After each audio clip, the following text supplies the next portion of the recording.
AP మండలిలో రైతుల సమస్యలపై చర్చ జరుగుతోంది. ఆ లైవ్ ఇప్పుడు చూద్దాం.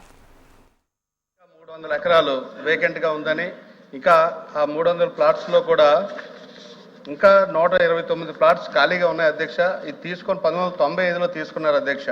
30 సంవత్సరాలు అయినప్పటికీ కూడా అక్కడ ఎటువంటి డెవలప్మెంట్ లేదు, ఏ ఇండస్ట్రీ కూడా అక్కడ వర్క్ చేయడం లేదు. ఏదైతే ఎంప్లాయ్మెంట్ ఇస్తామని చెప్పి ఆ రోజు రైతులందరినీ నమ్మించి మరి భూములు తీసుకున్నారో అది కార్యక్రమం జరగలేదని మీ దృష్టికి మీ ద్వారా ప్రభుత్వ దృష్టికి తీసుకొస్తూ, అలాగే జిందాల్ కూడా 2006 సంవత్సరంలో ల్యాండ్ ఎక్విజిషన్ అని land elimination process, land acquisition కూడా చేయలేదు అధ్యక్ష.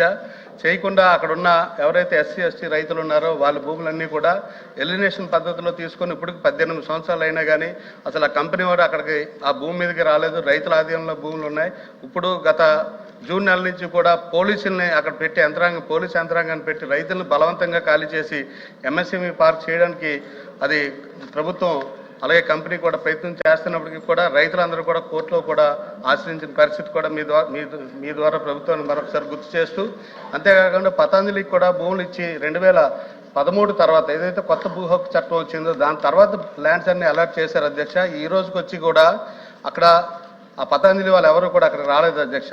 కొత్త భూ హక్కు చట్ట ప్రకారం కూడా 5 సంవత్సరాల లోపు ఏమైనా చేయకపోతే తిరిగి భూములన్నీ వెనక్కి రైతులకు ఇవ్వాల్సిన పరిస్థితి ఉంది అధ్యక్ష. చాలా సుప్రీంకోర్టు డెసిషన్స్ అవనండి, హైకోర్టు డెసిషన్స్ చాలా ఉన్నాయి అధ్యక్ష.